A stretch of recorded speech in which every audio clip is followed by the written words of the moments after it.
नमस्कार दोस्तों। इस वीडियो में हम बात करने वाले हैं उड़ीसा के डायमंड ट्रायंगल के बारे में। ये जगह हैं रत्नगिरी, उदयगिरी और ललितगिरी। ये साइट वज्रयान बुद्धिज़्म की स्टडी और रिसर्च का महत्वपूर्ण स्थान था। इन जगहों का जिक्र ह्वेन त्सांग ने अपने यात्रा विवरण में भी किया है। उदयगिरी, रत्नगिरी और ललितगिरी उड़ीसा में प्राचीन बौद्ध धर्म की अंतिम स्मृतियां हैं। इन स्थलों का संबंध बौद्ध धर्म के उदय से भले न हो, किंतु बौद्ध धर्म के प्रचार प्रसार में इनका निश्चित ही महत्वपूर्ण योगदान है।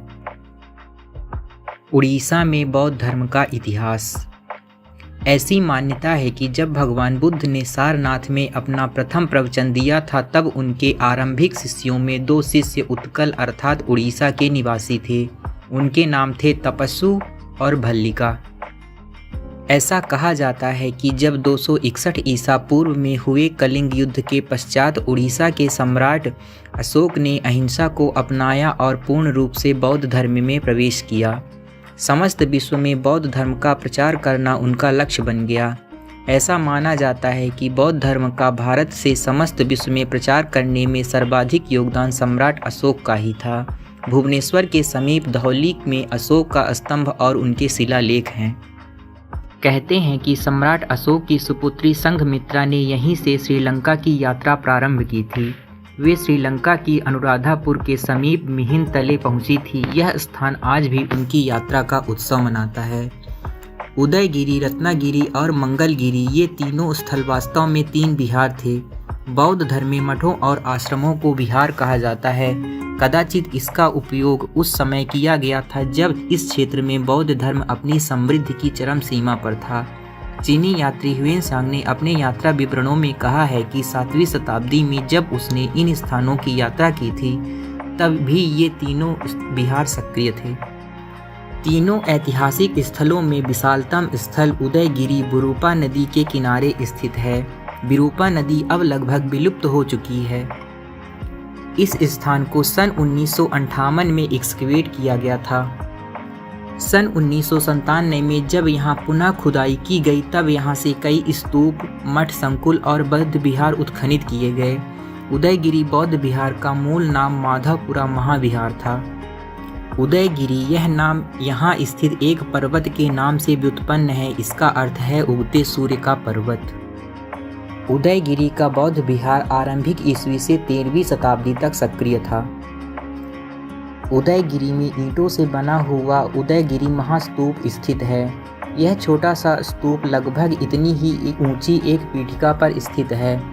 स्तूप के चारों ओर भित्ति पर बुद्ध की प्रतिमाएं बनी हैं, जो उन्हें उनके 4 जीवन मुद्राओं में दर्शाती हैं। वो मुद्राएं हैं भूमि स्पर्श मुद्रा, ध्यान मुद्रा, वरद मुद्रा तथा धर्म चक्र परिवर्तन मुद्रा। उदयगिरी महाविहार के परिसर में एक प्राचीन देवी मंदिर भी उपस्थित है। रत्नगिरी उदयगिरी के समीप ही स्थित है। ऐसा कहा जाता है कि रत्नगिरी पहाड़ी 3 नदियों से घिरी हुई है, ब्राह्मणी, किमिरिया और विरूपा, किंतु वर्तमान में ये नदियां विलुप्त हो चुकी हैं। यद्यपि इसकी खोज सर्वप्रथम 1906 में हुई थी, तथापि इस स्थान का उत्खनन कार्य 1958 में ही हो पाया था। यूं तो रत्नागिरी का मठ स्थल 16वीं शताब्दी तक अस्तित्व में था, किंतु यह स्थल 5वीं से 12वीं शताब्दी के मध्य सर्वाधिक सक्रिय रहा। यहाँ से प्राप्त धातु की कुछ कलाकृतियों को देखकर इतिहासकारों ने यह अनुमान लगाया है कि यहाँ तांत्रिक अनुष्ठानों का स्थल है। यहाँ के उत्खनित मिट्टी की एक पटलिका से यह जानकारी प्राप्त होती है कि इस स्थान को श्री रत्नागिरी महाविहार कहा जाता था। इस महाविहार के परिसर में अनेक छोटे छोटे इच्छा पूर्ति स्तूप बनाए गए हैं। रत्नागिरी का बड़ा मठ सर्वोच्च आकर्षण वाला केंद्र है। हरे क्लोराइड पत्थर से एक दरवाजे का निर्माण किया गया है। इन दरवाजे की भित्तियों पर विभिन्न देवी देवताओं की प्रतिमाओं से अलंकृत है। उनमें एक प्रतिमा देवी यमुना की भी है। प्रांगण के चारों ओर स्थित भित्तियों पर बुद्ध और बौद्ध सत्व की प्रतिमाएं स्थित हैं। बुद्ध के शीश की भी अनेक प्रतिमाएं हैं, जिसमें अधिकांश की नासिका भंगित है। रत्नागिरी महाविहार में एक सादा किंतु प्राचीन शिव मंदिर भी स्थित है। ललितगिरी, जिसे नलतीगिरी भी कहा जाता है, ललितगिरी अन्य दोनों स्थलों से कुछ दूरी पर स्थित है। यह स्थल तीनों स्थलों में सबसे छोटा किंतु सबसे उत्तम संवर्धित स्थल है। इसका उत्खनन कार्य सर्वप्रथम 1977 में किया गया था। तब से अब तक यहाँ अनेक जानकारियाँ प्राप्त हुई हैं। यहाँ से प्राप्त टेराकोटा से एक मुद्रिका के अनुसार इस स्थल का आधिकारिक नाम श्री चंद्रादित्य बिहार समग्र आर्य भिक्षु संघ था। ललितगिरी को उड़ीसा का सबसे आरंभिक काल के बौद्ध स्थलों में माना जाता है। यहाँ से प्राप्त प्रमाणों के अनुसार यह स्थल तीसरी से 10वीं शताब्दी तक सक्रिय था। ललितगिरी में एक पहाड़ी की चोटी पर एक विशाल स्तूप स्थित है। वहां तक पहुंचने के लिए लंबी सीढ़ी चढ़नी पड़ती है।